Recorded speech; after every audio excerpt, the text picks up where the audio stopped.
요한복음 19장부터 21장까지입니다. 요한복음 19장. 그때에 빌라도는 예수를 데려다가 채찍으로 쳤다. 병정들은 가시나무로 왕관을 엮어서 예수의 머리에 씌우고 자색 옷을 입힌 뒤에 예수 앞으로 나와서 유대인의 왕 만세 하고 소리치고 손바닥으로 얼굴을 때렸다. 그때에 빌라도가 다시 바깥으로 나와서 유대 사람들에게 말하였다. 보시오, 내가 그 사람을 당신들 앞에 데려오겠소. 나는 그에게서 아무 죄도 찾지 못했소. 나는 당신들이 그것을 알아주기를 바라오. 예수가 가시관을 쓰시고 자색 옷을 입으신 채로 나오시니 빌라도가 그들에게 보시오, 이 사람이요 하고 말하였다. 대제사장들과 경비병들이 예수를 보고 외쳤다. 십자가에 못 박으시오. 십자가에 못 박으시오. 그러자 빌라도는 그들에게 당신들이 이 사람을 데려다가 십자가에 못 박으시오. 나는 이 사람에게서 아무 죄도 찾지 못했소 하고 말하였다.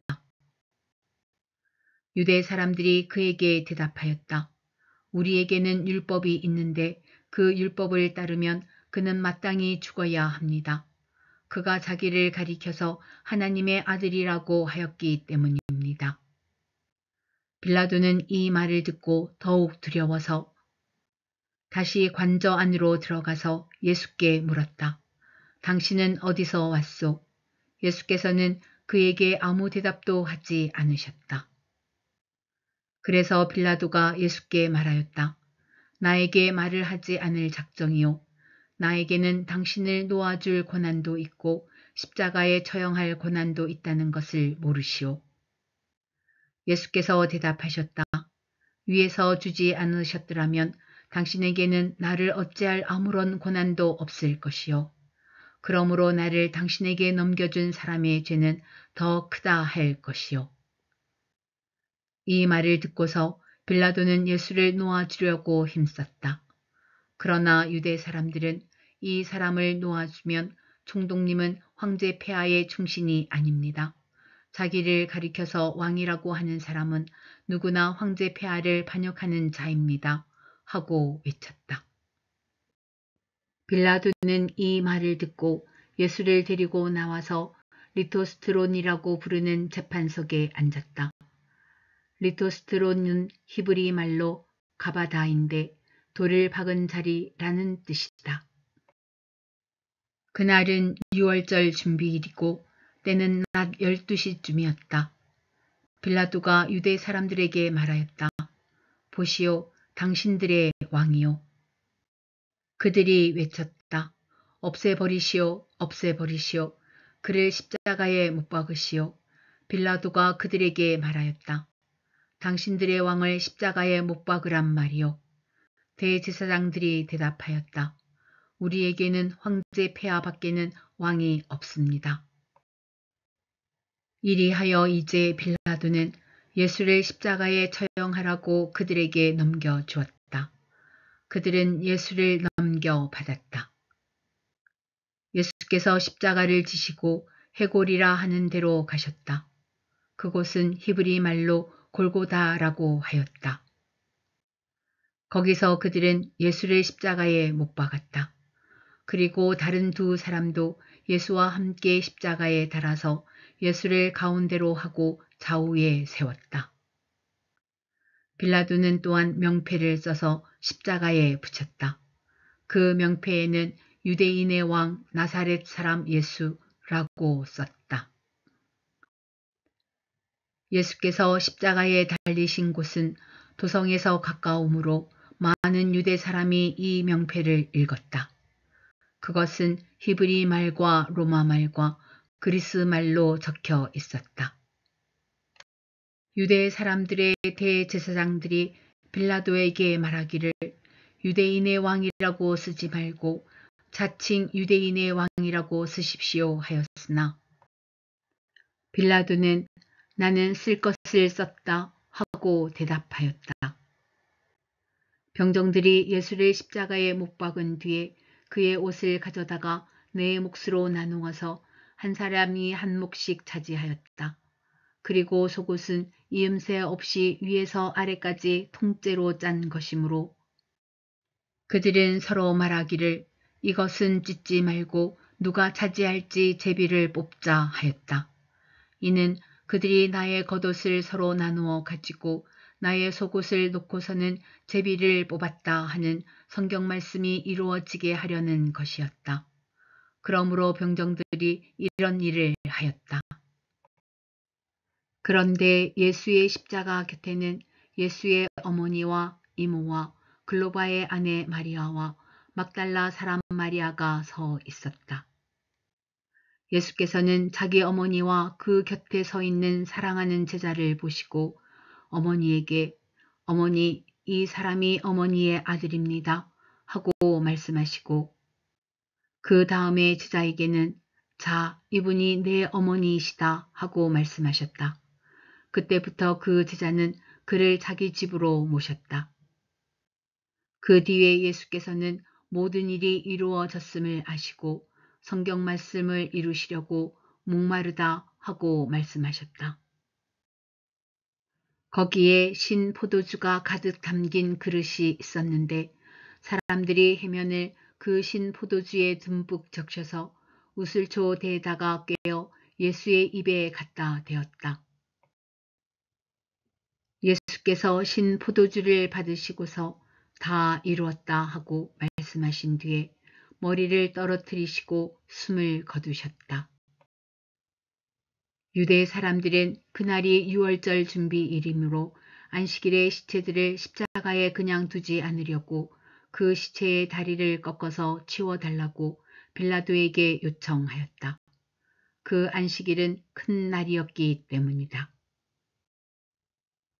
그래서 병사들이 가서 먼저 예수와 함께 십자가에 달린 한 사람의 다리와 또 다른 한 사람의 다리를 꺾고 나서 예수께 와서는 그가 이미 죽으신 것을 보고서 다리를 꺾지 않았다. 그러나 병사들 가운데 하나가 창으로 그 옆구리를 찌르니 곧 피와 물이 흘러나왔다. 이것은 목격자가 증언한 것이다. 그래서 그의 증언은 참되다. 그는 자기의 말이 진실하다는 것을 알고 있다. 그는 여러분들도 믿게 하려고 증언한 것이다. 일이 이렇게 된 것은 그의 뼈가 하나도 부서지지 않을 것이다. 한 성경 말씀이 이루어지게 하려는 것이었다. 또 성경에 그들은 자기들이 찌른 사람을 쳐다볼 것이다 한 말씀도 있다. 그 뒤에 아리마대 사람 요셉이 예수의 시신을 거두게 하여 달라고 빌라도에게 정하였다. 그는 예수의 제자인데 유대 사람이 무서워서 그것을 숨기고 있었다. 빌라도가 허락하니 그는 가서 예수의 시신을 내렸다. 또 전에 예수를 밤중에 찾아갔던 니고데모도 모략에 침향을 섞은 것을 100건쯤 가지고 왔다. 그들은 예수의 시신을 모셔다가 유대 사람의 장례 풍속대로 향료와 함께 삼배로 감았다.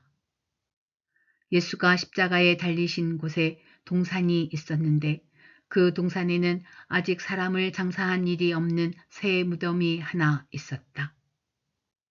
그날은 유대 사람이 안식일을 준비하는 날이고 또 무덤이 가까이 있었기 때문에 그들은 예수를 거기에 모셨다. 요한복음 20장 주간의 첫날 이른 새벽에 막달라 사람 마리아가 무덤에 가서 보니 무덤 어귀를 막은 돌이 이미 옮겨져 있었다. 그래서 그 여자는 시몬 베드로와 예수께서 사랑하시던 그 다른 제자에게 달려가서 말하였다. 누가 주님을 무덤에서 가져갔습니다. 어디에 두었는지 모르겠습니다. 베드로와 그 다른 제자가 나와서 무덤으로 갔다. 둘이 함께 뛰었는데 그 다른 제자가 베드로보다 빨리 달려서 먼저 무덤에 이르렀다. 그런데 그는 몸을 굽혀서 삼배가 놓여 있는 것을 보았으나 안으로 들어가지는 않았다. 시몬 베드로도 그를 뒤따라 왔다. 그가 무덤 안으로 들어가 보니 삼배가 놓여 있었고 예수의 머리를 싸맸던 수건은 그 삼배와 함께 놓여 있지 않고 한 곳에 따로 개켜 있었다. 그제서야 먼저 무덤에 다다른 그 다른 제자도 들어가서 보고 믿었다. 아직도 그들은 예수께서 죽은 사람들 가운데서 반드시 살아나야 한다는 성경 말씀을 깨닫지 못하였다. 그래서 제자들은 자기들이 있던 곳으로 다시 돌아갔다. 그런데 마리아는 무덤 밖에 서서 울고 있었다. 울다가 몸을 굽혀서 무덤 속을 들여다보니 흰 옷을 입은 천사 둘이 앉아 있었다. 한 천사는 예수의 시신이 놓여 있던 자리 머리맡에 있었고 다른 한 천사는 발치에 있었다. 천사들이 마리아에게 말하였다. 여자여, 왜 우느냐? 마리아가 대답하였다. 누가 우리 주님을 가져갔습니다. 어디에 두었는지 모르겠습니다. 이렇게 말하고 뒤로 돌아섰을 때에 그 마리아는 예수께서 서 계신 것을 보았지만 그가 예수이신 줄은 알지 못하였다. 예수께서 마리아에게 말씀하셨다. 여자여, 왜 울고 있느냐? 누구를 찾느냐? 마리아는 그가 동산지기인 줄 알고 여보세요, 당신이 그를 옮겨 놓았거든 어디에다 두었는지를 내게 말해 주세요. 내가 그를 모셔가겠습니다. 하고 말하였다. 예수께서 마리아야 하고 부르셨다. 마리아가 돌아서서 히브리 말로 라부니 하고 불렀다. 그것은 선생님이라는 뜻이다. 예수께서 마리아에게 말씀하셨다. 내게 손을 대지 말아라. 내가 아직 아버지께로 올라가지 않았다. 이제 내 형제들에게로 가서 이르기를 내가 나의 아버지 곧 너희의 아버지 나의 하나님 곧 너희의 하나님께로 올라간다고 말하여라. 막달라 사람 마리아는 제자들에게 가서 자기가 주님을 보았다는 것과 주님께서 자기에게 이런 말씀을 하셨다는 것을 전하였다. 그날 곧 주간의 첫날 저녁에 제자들은 유대 사람들이 무서워서 문을 모두 닫아 걸고 있었다. 그때에 예수께서 와서 그들 가운데로 들어서셔서 너희에게 평화가 있기를 하고 인사말을 하셨다. 이 말씀을 하시고 나서 두 손과 옆구리를 그들에게 보여주셨다. 제자들은 주님을 보고 기뻐하였다. 예수께서 다시 그들에게 말씀하셨다. 너희에게 평화가 있기를 빈다. 아버지께서 나를 보내신 것 같이 나도 너희를 보낸다. 이렇게 말씀하신 다음에 그들에게 숨을 불어 넣으시고 말씀하셨다. 성령을 받아라. 너희가 누구의 죄든지 용서해 주면 그 죄가 용서될 것이요. 용서해 주지 않으면 그대로 남아 있을 것이다. 12 제자 가운데 하나로서 쌍둥이라고 불리는 도마는 예수께서 오셨을 때에 그들과 함께 있지 않았다. 다른 제자들이 그에게 우리는 주님을 보았소 하고 말하였으나 도마는 그들에게 나는 내 눈으로 그의 손에 있는 못자국을 보고 내 손가락을 그 못자국에 넣어보고 또 내 손을 그의 옆구리에 넣어보지 않고서는 믿지 못하겠소 하고 말하였다.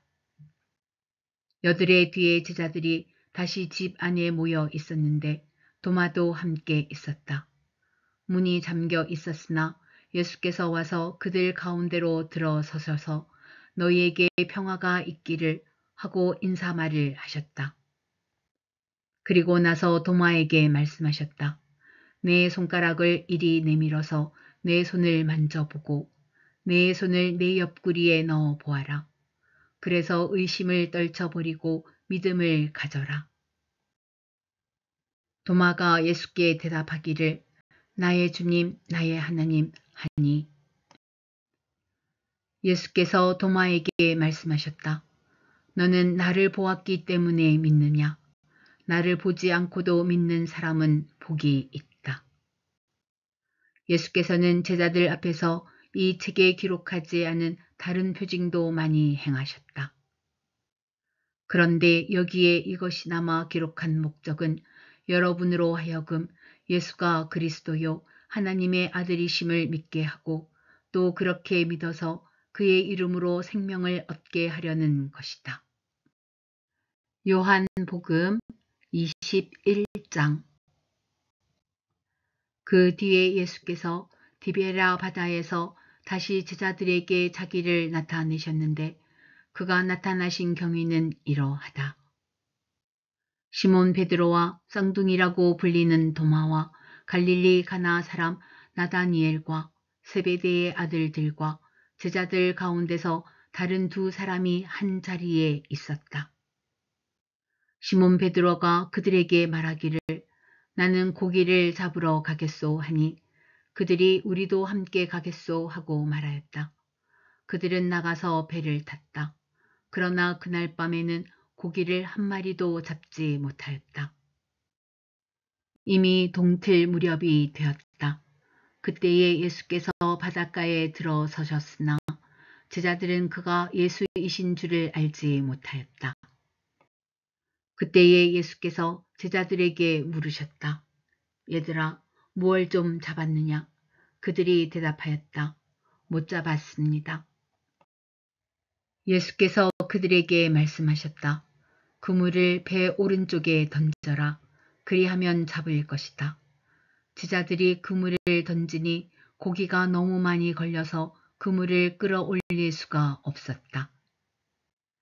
예수가 사랑하시는 제자가 베드로에게 저분은 주님이시다 하고 말하였다.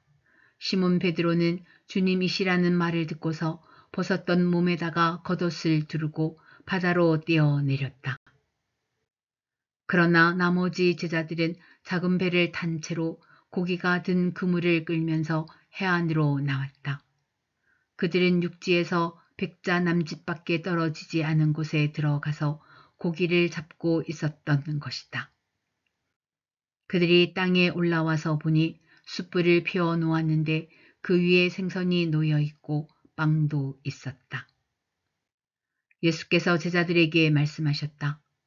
너희가 지금 잡은 생선을 조금 가져오너라.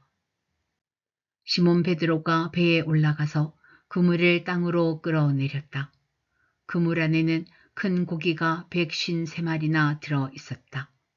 고기가 그렇게 많았으나 그물이 찢어지지 않았다. 예수께서 그들에게 말씀하셨다. 와서 아침을 먹어라. 제자들 가운데서 아무도 감히 선생님은 누구십니까? 하고 묻는 사람이 없었다. 그가 주님이신 것을 알았기 때문이다. 예수께서 가까이 오셔서 빵을 집어서 그들에게 주시고 이와 같이 생선도 주셨다. 예수께서 죽은 사람들 가운데서 살아나신 뒤에 제자들에게 자기를 나타내신 것은 이번이 세 번째였다. 그들이 아침을 먹은 뒤에 예수께서 시몬 베드로에게 물으셨다. 요한의 아들 시몬아, 내가 이 사람들보다 나를 더 사랑하느냐? 베드로가 대답하였다. 주님, 그렇습니다. 내가 주님을 사랑하는 줄을 주님께서 아십니다. 예수께서 그에게 말씀하셨다. 내 어린 양떼를 먹여라. 예수께서 두 번째로 그에게 물으셨다. 요한의 아들 시몬아, 내가 나를 사랑하느냐? 베드로가 대답하였다. 주님, 그렇습니다. 내가 주님을 사랑하는 줄을 주님께서 아십니다. 예수께서 그에게 말씀하셨다. 내 양떼를 쳐라. 예수께서 세 번째로 물으셨다. 요한의 아들 시몬아, 내가 나를 사랑하느냐? 그때에 베드로는 예수께서 내가 나를 사랑하느냐 하고 세 번이나 물으심으로 불안해서 주님, 주님께서는 모든 것을 아십니다. 그러므로 내가 주님을 사랑하는 줄을 주님께서 아십니다. 하고 대답하였다. 예수께서 그에게 말씀하셨다. 내 양떼를 먹여라. 내가 진정으로 진정으로 내게 말한다. 내가 젊어서는 스스로 띠를 띠고 내가 가고 싶은 곳을 다녔으나 내가 늙었으는 남들이 내 팔을 벌릴 것이고 너를 묶어서 내가 바라지 않는 곳으로 너를 끌고 갈 것이다. 예수께서 이렇게 말씀하신 것은 베드로가 어떤 죽음으로 하나님께 영광을 돌릴 것인가를 암시하신 것이다. 예수께서 이 말씀을 하시고 나서 베드로에게 나를 따라라 하고 말씀하셨다. 베드로가 돌아다 보니 예수께서 사랑하시던 제자가 따라오고 있었다. 이 제자는 마지막 만찬 때에 예수의 가슴에 기대어서 주님을 넘겨줄 자가 누구입니까? 하고 물었던 사람이다. 베드로가 이 제자를 보고서 예수께 물었다. 주님, 이 사람은 어떻게 되겠습니까? 예수께서 말씀하셨다. 내가 올 때까지 그가 살아 있기를 내가 바란다고 한들 그것이 너와 무슨 상관이 있느냐? 너는 나를 따라라. 이 말씀이 믿는 사람들 사이에 퍼져나가서 그 제자는 죽지 않을 것이라고들 하였지만 예수께서는 그가 죽지 않을 것이라고 말씀하신 것이 아니라 내가 올 때까지 그가 살아있기를 내가 바란다고 한들 그것이 너와 무슨 상관이 있느냐 하고 말씀하신 것뿐이다. 이 모든 일을 증언하고 또 이 사실을 기록한 사람이 바로 이 제자이다. 우리는 그의 증언이 참되다는 것을 알고 있다. 예수께서 하신 일은 이 밖에도 많이 있어서 그것을 낱낱이 기록한다면 이 세상이라도 그 기록한 책들을 다 담아두기에 부족할 것이라고 생각한다.